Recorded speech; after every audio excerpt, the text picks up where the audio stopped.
Olá, irmãos, amigos da paz do Senhor, sejam todos bem-vindos à nossa segunda aula do livro de Jeremias. Nós estamos no nosso curso básico. E você que chegou agora e ainda não é inscrito, se inscreva no canal, ative o sininho de notificação, faça um comentário, seu like, seu dislike. Isso é muito importante aqui para o canal.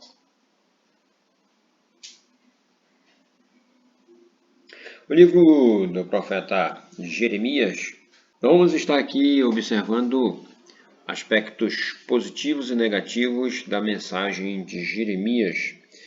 Jeremias usou muitas vezes recursos alegóricos e às vezes até teatrais em suas mensagens. Alguns chamam suas mensagens de sermões práticos. Sua mensagem era dupla. Ela possuía um aspecto negativo, que é arrancar, derrubar, destruir, arruinar, e outro positivo, edificar e plantar. Exemplo, um aspecto positivo, quando quis chamar o povo a um arrependimento, em Jeremias 18:11. Deus, através de Jeremias, usou a figura do oleiro e do vaso, que se desmanchava na roda e era novamente moldado. Ainda havia tempo de conversão. O povo poderia ser moldado à maneira de Deus se houvesse arrependimento. Um aspecto negativo, quando chegaram a um endurecimento de coração, Deus usou a figura da botija do oleiro pronta, que foi quebrada, porque eles endureceram a cerviz e não poderiam ser refeitos. Capítulo 19, versículos 1 a 14.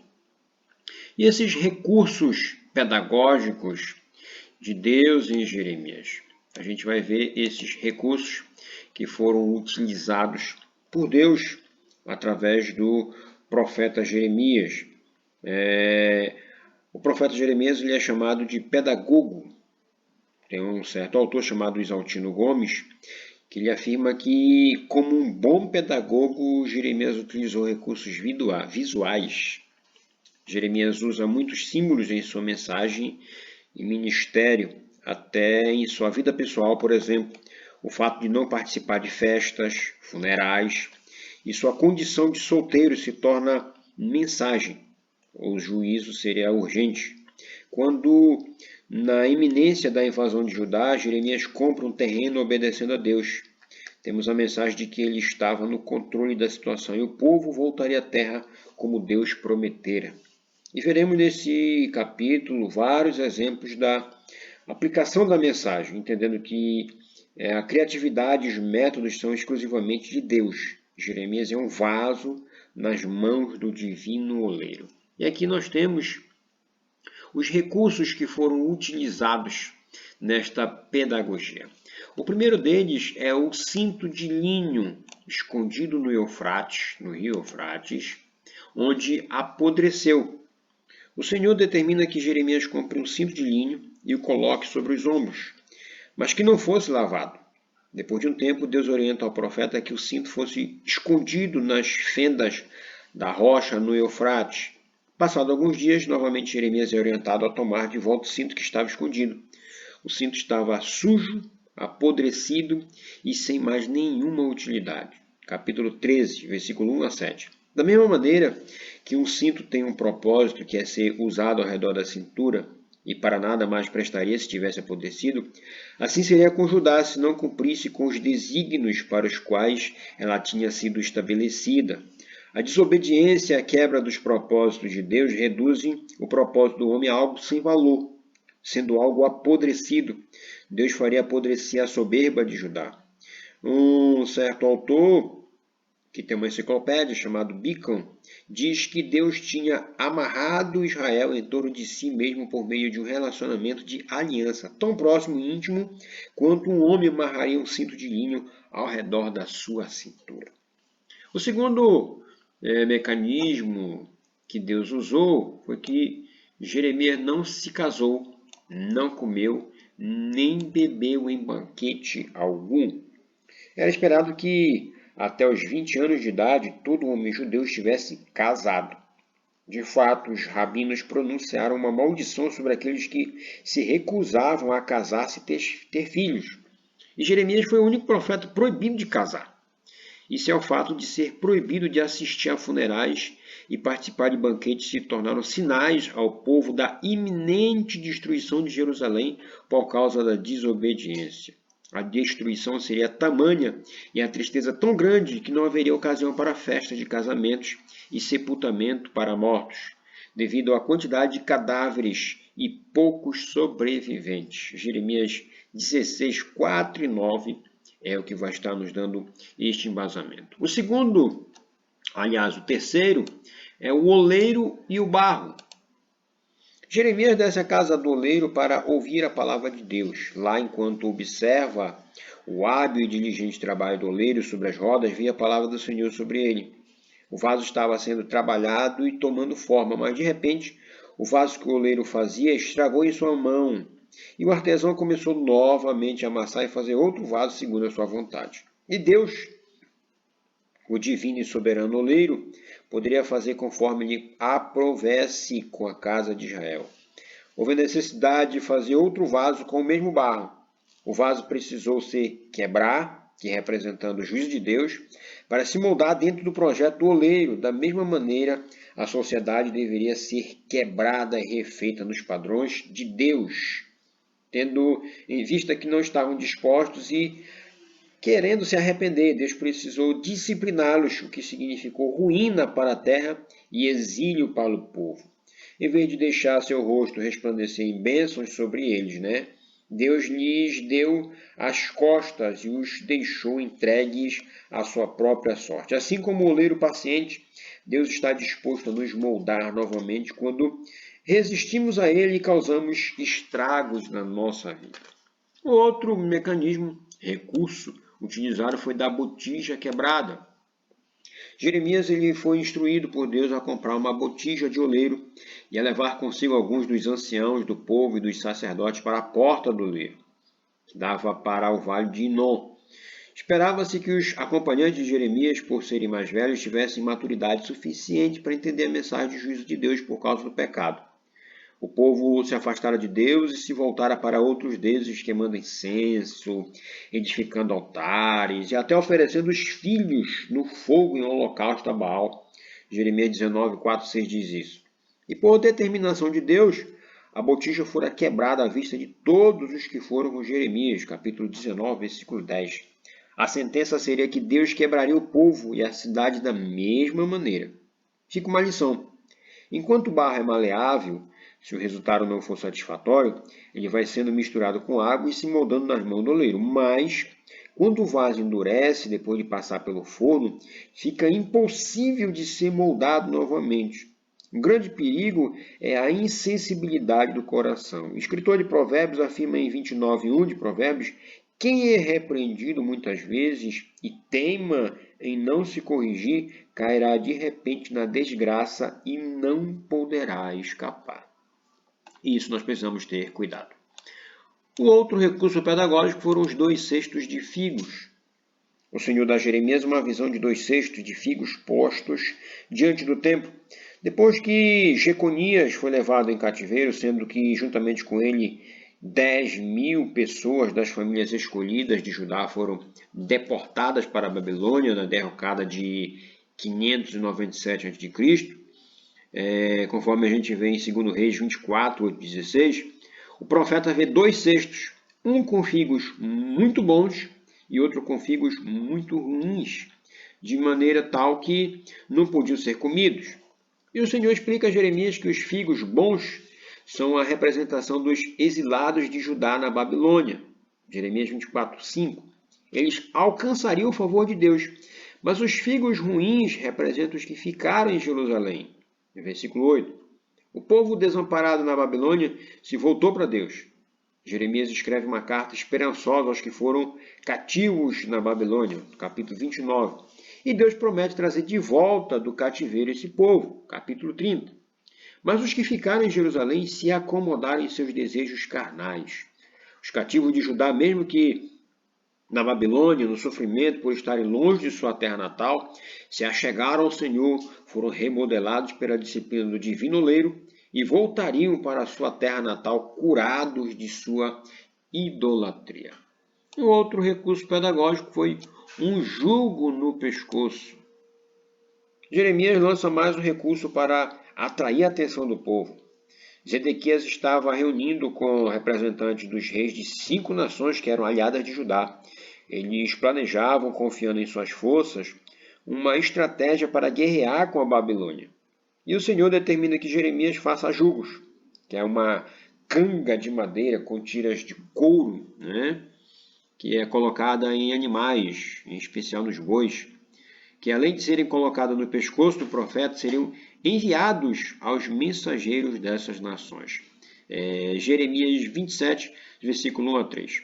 O jugo simboliza a submissão, e a mensagem que veio com esse ato foi clara. Se alguma nação e reino não servirem o mesmo Nabucodonosor, rei da Babilônia, e não puserem o pescoço debaixo do jugo do rei da Babilônia, a essa nação castigarei com espada, e com fome, e com peste, diz o Senhor, até que eu a consuma pela sua mão.